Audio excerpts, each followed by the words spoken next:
Уважаемый Алексей Сергеевич, друзья,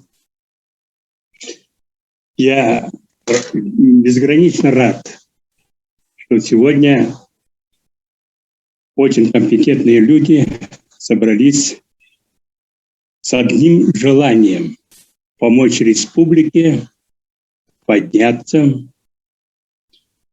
И те глобальные задачи, которые ставит перед нами наш руководитель, глава Айсен Сергеевич. Я думаю, вопрос очень глубинный, масштабный, поэтому одной встречи, безусловно, не хватит. Но полезно то, что свои видения каждый мог рассказать открыто. Я из своего опыта могу сказать следующее. В свое время местное население не занималось банковской деятельностью. До каких-то 20-25 лет мы подготовили такие кадры, которые сумели создать банковскую систему. И сегодня банк, который практически около 900 человек сформирован с местного населения, является одним из ведущих банков в Дальнем Востоке, да в целом и Сибири и Дальнем Востоке. Мы не знали, что такое железная дорога и кадры, но знали, что придет железная дорога. И вот 90-е годы, когда только что начали строить железную дорогу в Якутск, мы взялись за подготовку кадров железнодорожников. И к приходу железной дороги Нижний Бестях мы полностью комплектовали местными кадрами железнодорожников. Мы в свое время представления не имели, что такое IT-технология. В 90-е годы одним из первых в России мы провели сплошную компьютеризацию наших школ. Вошли в интернет, освоили это, открыли институт информатики, математики, подготовки кадров, учителей. И вот дело пошло. Сегодня в республике, мирового масштаба имеется 3 компании. Это не каждая территория, не каждая область или край располагает таким интеллектуальным потенциалом IT-технологий. То есть возьмите любое направление, любую отрасль. Мы не имели своих инженеров-горняков, которые работали в шахте, в подземных условиях. Вот сейчас поезжайте интернациональные, и вы увидите, встретитесь в своем пути инженеров, местных кадров. Я говорю о местных кадрах. Народ Саха очень способный. Он испокон веков имеет тяготение к знаниям. Хотя в 17 году у нас слепых, хромых было больше, чем грамотных людей. А все дело в том, что она генетически тянет сознанием, новшеству, перестройки и так далее. И вот благоприятное время, 90-е годы, многие охаивают, что развалилась страна и тому подобное. Но в этом развале мы создавали новую систему образования, благодаря которым сегодня мы ощущаем свои плоды во всех направлениях работы. Наблюдение показывает, все же мы должны основной упор сделать на школьное и вузовское образование.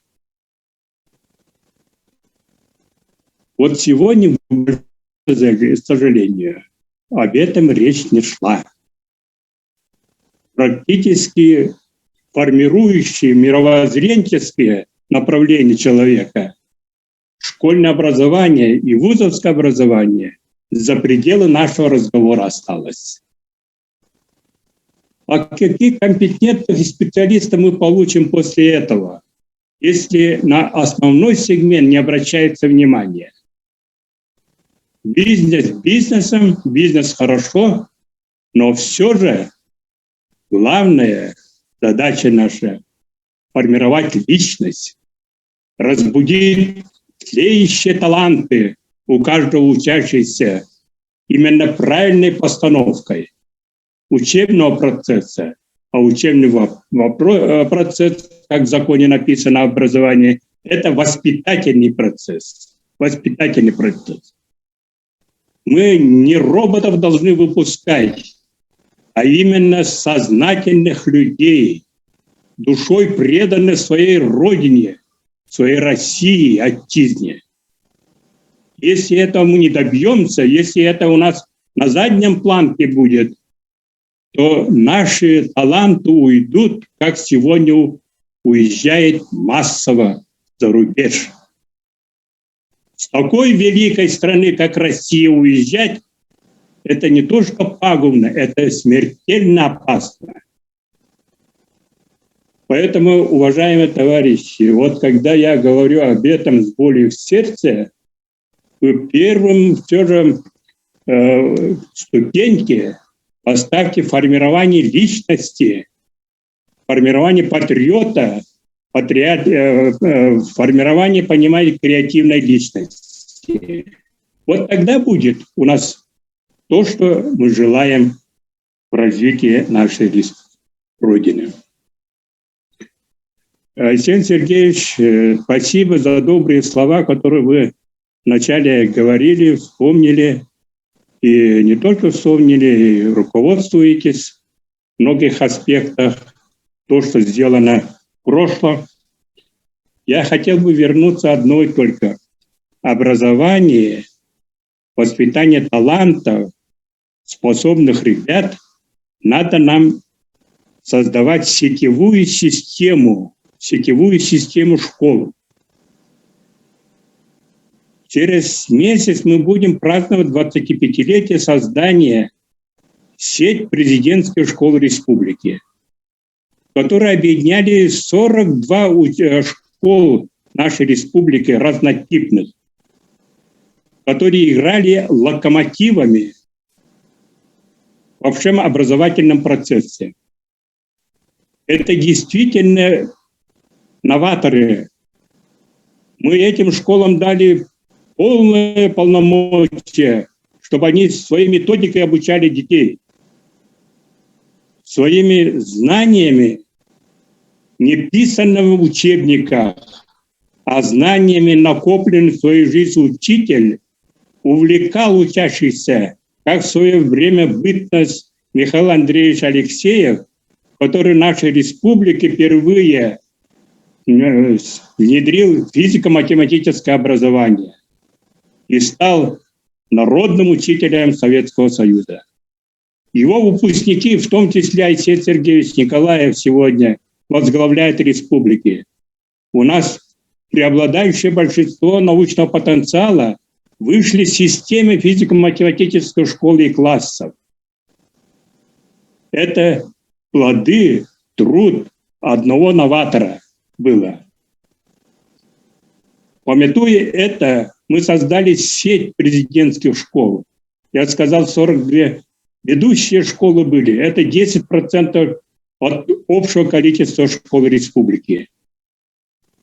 И они по 100% поступали в лучшие вузы страны и зарубежья. Лучшие вузы. Именно они возглавили техническое направление подготовки кадров. Именно их выпускники сегодня работают инженерами в ведущих отраслях республики.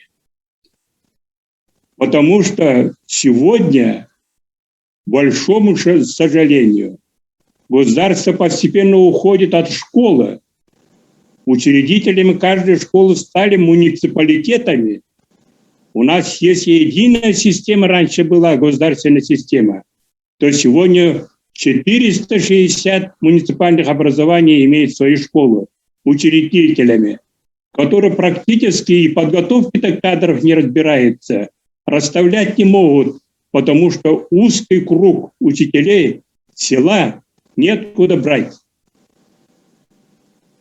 А когда государственная система была, Министерство образования назначало директоров школы. Огромная ответственность директора школы. А сегодня кто только школа не руководит. Вот корень зла упадка качества, поступаемость в высшие учебные заведения, неконкурентоспособность многих выпускников наших школ заключается именно в этом, что школы переданы муниципалитеты. Поэтому я неоднократно обращался к руководству республики, чтобы по возможности ставить и как пилотный проект, чтобы республика вернула государственную сеть все школы республики. Вот тогда будет единоначалие управления, именно внедрение всех новшеств, всех стандартов новых, всех новых подходов нашей республики. А без этого сегодня как броуновское движение. Конца, края нету, никто не хозяином, никто не является практически этих школ. Дальше в школе должна прийти наука. Мы об этом давно говорим. Михаил, основатель Лаврентьев, еще в 60-е годы обратился к «Правде» с большой статьей, что ведущие ученые пришли в школы преподавателями. А сегодня вы говорите, из бизнеса пришли преподаватели в высшие учебные заведения. Но вряд ли вы получите. Вуз находится в Якутске, вся промышленность находится в 9 земель Мирном и Нюрнберге. Оттуда навряд ли придут и будут преподавателями вуза. Это нереально. Это в Москве. Вы многие моменты, которые выступаете сегодня, с масштаба Москвы выступаете, а не с такой громадной территории, где очень мало заселенности, понимаете. Школы малокомплектные. Огромные трудности во всех отношениях в образовательном процессе. И вы совсем другую, понимаете, сторону клоните. Поэтому единоначалие должно быть сегодня в учебном процессе. Только тогда мы поднимемся. И последнее, когда я говорил, наука должна прийти в школу, мы по-другому пошли тогда. 100 аспирантов, то есть 100 учителей сельских школ отправляли аспирантуры. И сегодня 42 кандидатов наук в наших школах трудится. Это великолепный показатель. Именно наука в лице учителя приходит. Сегодня как-то расширит горизонт, потому что у нас среды нет промышленной в сельских местностях. Поэтому технопарки строятся. Великолепные технопарки строятся, которые заменяют и создают искусственную среду инженерной мысли этих технопарков. Но их мало. Их в новых школах не предусмотрено. Строительство хорошей школы строим, а технопарк не предусмотрено. Спортзал есть, а технопарка нету. Поэтому сегодня стоит в проекте включить именно эту часть, чтобы создать хотя бы в маломальском объеме среду, инженерную среду в виде технопарков, которые построены в школах. Я в заключение хотел бы сказать, все же непрерывное образование, на мой взгляд, не разработано и теоретически. Просто есть желание, огромное желание. Разрозненность. На мой взгляд, вот непрерывность необходимо обеспечить потребностью рынка. Рынок нуждается или нет.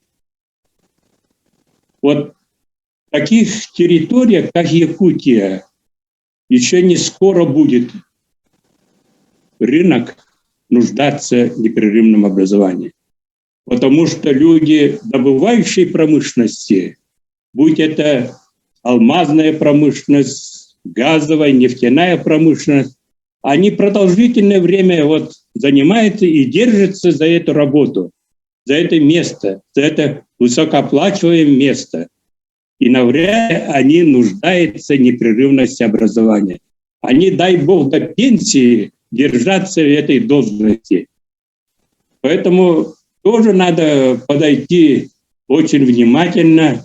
Это очень сложный вопрос, хотя жизнь. Я другой сказал бы, в России надо перейти к всеобщему высшему образованию. Вот это и есть непрерывность образования. Некоторые говорят, что все хотите делать инженерами с высшим образованием и так далее. Да, по всей видимости, та технология, которая применяется сегодня средним специальным образованием, еще усложнится, тоже искусственный интеллект и так далее. Он инженером будет. Инженер может только управлять этим искусственным интеллектом. И самое последнее, наша боль – это аграрный сектор. Об аграрном секторе никогда не говорите. Ни в Москве, ни в таких форумах, понимаете, больших форумах. Все о промышленности, о промышленности, о промышленности. А есть-то надо же ведь. Одеваться, обуваться надо же ведь. Неужели мы будем продолжать покупать за границей, имея такие площади в России? До сегодняшнего, до 21 века будем, понимаете, доить чужих коров за рубежом. Или есть помидоров и огурцов с Турции или оттуда. Неужели мы сами не можем? А почему народ не уходит? Почему из деревни уходит? А потому что самая низкая производительность, самая низкая оплачиваемость. Вот здесь нам надо тоже сосредоточиться, тем более в республике, где 1/3 населения живет и занимается традиционным занятием сельским хозяйством. Спасибо за внимание, успеха, спасибо большое.